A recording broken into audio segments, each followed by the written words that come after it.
Okay, kumekuwa na changamoto kwa watu wengi kuhusiana na habari ya kufanya API binding. So nataka nikuonesha hapa jambo moja zuri la kuweza kukusaidia. So najua upande wa RoyalQ si sana, lakini upande wa Binance imekuwa kidogo changamoto. Nitakuonesha nini cha kufanya hapa. Ukifungua Binance yako, najua wengi obvious lazima tutaenda kwenye mistari vitatu hivi hapo juu kushoto, na kisha baada ya kupata hii page inayofuata tutabonyeza more services, ndio watu wataingia hapo bonyeza more services ili tuweze kupata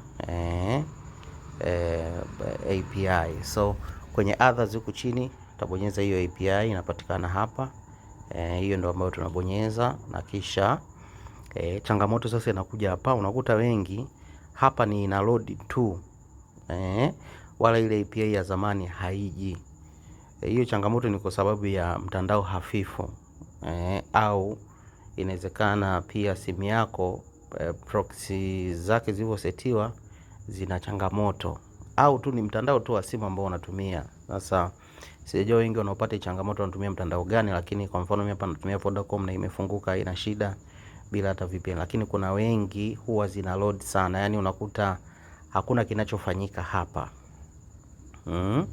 Hakuna kinachofanyika hapa. Sasa hiyo ni changamoto. So unachotakiwa kufanya ni kufanya hili jambo. Ingia kwenye Play Store ama App Store. Mimi natumia Android, so naenda kwenye Play Store. Wewe wa iPhone tumia App Store. Alafu nita search hii application inaitwa 1.1.1.1 WAP. Mbona bwana, nita install hii application. Hii application ndio inafanania hivi. Utaona na kimoja na kinne hapo inafanania hivyo. So usichukue application nyingine. VPN zingine zinasumbua kwa sababu zinapeleka kwenye nchi ambazo Binance hairuhusiwi. So usitumie VPN zingine. Hii kidogo ina afadhali. So nita install hii application. Taisubiria tu iweze kuinstall hapo.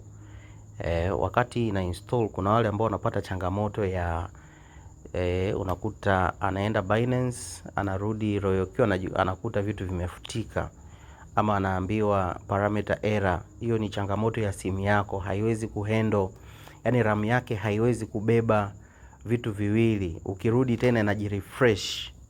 Hiyo sasa ni changamoto ya simu, wala sio changamoto ya mtandao. Ni issue ya simu. Simu haiwezi kuhandle multitasking. Au kama unaweza funga vitu vyote, jaribu kufunga vitu vingine vyote afu bakiza upande wa binding ya Binance na RoyalQ, uone jinsi gani hapo ambavyo inaweza ikawa. Lakini hiyo ni changamoto ya simu, wala sio kitu kingine. Unachoweza kufanya, chukua simu ya mtu mwingine, install RoyalQ, alafu fanya binding yako, ili simu isitoke kwenye ile page husika ulioko. Simu isitoke kwenye page husika iliyoko. So hapa kwa sababu natumia bando la simu, so iko slow kidogo. Iko kidogo slow kutokana na mahali ambapo nipo, lakini mara nyingi wanatumia tu wifi. So utaniwia radhi kidogo kwa hiyo application kuchukua muda kuinstall. But ambacho unapaswa kufanya ni kuweza kubadilisha simu. Kwa wale ambao wanapata shida kwenye RoyalQ, yani unakuta anarudi either anapewa parameter error, ama anakuta zile codes alizoziweka mwanzo zimefutika, inabidi arudie tena upya, kuanza tena, bado itamkatalia, yani itamsumbua tena, amalizi hiyo process. Tafadhali chukua simu ya mtu mwingine, kisha install RoyalQ kwenye ile simu. Tumia APK ambayo tumekupatia, install RoyalQ kwenye hiyo simu nyingine, na ujitahidi utafute simu ambayo ina uwezo kidogo, au hakikishe kwenye hiyo page hautoki. Halafu install RoyalQ kule kwa kutumia APK. Sasa watu wa Android, install RoyalQ, kisha endelea na process za kufanya binding. Habari ya namna unavyoweza kukopi zile PA key na secret key, ziandike tu, una namna, kwa sababu ukitoka kwenye hiyo page, changamoto ndio hiyo, unakutana na changamoto nyingine. So jitahidi uweze kufanya hiyo process ili mambo mengine yaweze kwenda. So imeshamaliza kuinstall, nita open tu. Tayari inakuwa ni application, naweza kuopen hapa. Hapa naweza ku click to open, halafu itanileta kwenye kuiset. Sasa nitaweka next, nitabonyeza next, liko chini kabisa hapo next. Halafu nita accept hizi conditions, halafu nita install VPN profile. Nitasema okay. Anasema allow notification, no problem, ta allow notification. Halafu utakutana na hii page. So baada ya hapo nitabonyeza hichi kitufe ili niweze kuiwasha hii VPN. Boom. Baada ya kuiwasha natakiwa nisubiri mpaka hapa iseme connected. Kama iko kwenye eneo la connecting, maana yake bado haijawa connected. So inabidi usubirie mpaka hapa iandike connected. Sasa itategemea na speed ya mtandao wako. Kama speed iko vizuri, basi itakuwa connected haraka.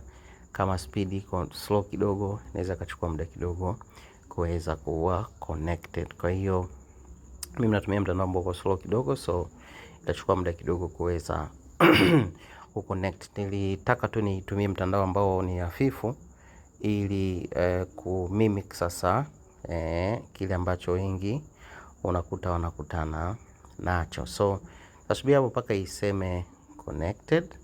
Naona imeshaandika connected, kwa maana yake niko tayari kuweza kufanya mambo yanayoendelea kule kwenye upande wa Binance. So rudi kwenye Binance yangu hapa, utakachokifanya ni either kushusha hii page chini au rudi nyuma.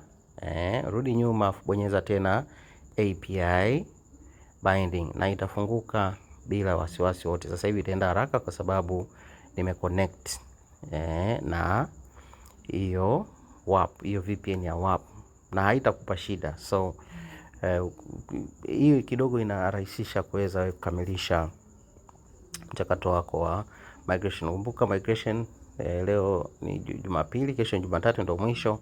Hakikisha unakamilisha ili mambo yako yaweze kwenda vizuri. So nilituma maelezo kwenye group, sasa natuma na video ili muweze kuelewa. So kumbuka, kwa changamoto hii ndio solution. Kwa changamoto ile nyingine ya RoyalQ kuzingua kukamilisha API, hiyo ni shida ya simu yako. Simu yako ndio ina changamoto ya kuweza kuhandle hizo pages. Kwa wale wanaofahamu, wataalamu wa simu wanajua RAM ndio inahusika kufanya multitasking. Processor inaweza ikawa vizuri, lakini RAM kama inashindwa kuhandle multitasking, hapo ndio ambapo unakutana na changamoto, kwa sababu ukirudi tena kwenye RoyalQ unakuta inajirefresh. Ikisha refresh maana yake ni kama unaanza upya, kwa sababu hujasave bado, ni kama unaanza upya. So hakikisha, narudia tena, make sure unatumia simu nyingine ili page usijiweze kujirefresh, ubaki kwenye hiyo page na uweze kukamilisha binding yako kwa uzuri ili usipate changamoto. Kumbuka kesho ndio mwisho na solutions pili ndio hizo. Nafikiri tumeelewana kwa video. Kwa hiyo ambaye hujaelewa utatuandikia hapo kwenye group. Lakini pia vile vile issue ya binding ni very simple. Fuata tu ile video ambayo tulituma. Kubind ni kubind tu. Kubind ni kubind, wala ina shida. Next thing, naona pia kuna changamoto ya watu kutumia network ya other networks kama BNB labda TRC20 kufanya kuweka fuel fee. Tutaweka na hiyo video ya kutuma fuel fee kwa kutumia network zote. Tunasubiria tu Polygon network iweze kurudi ili tuweze kufanya video ambayo tutatumia network zote kwa ajili ya kutuma fuel fee. Yani tutaonesha namna ya kutuma fuel fee kwa kutumia network zote. Kwa hiyo utaamua uchague network ipi ambayo itakusaidia kufanya hiyo procedure. So asante sana, muwe na wakati mwema.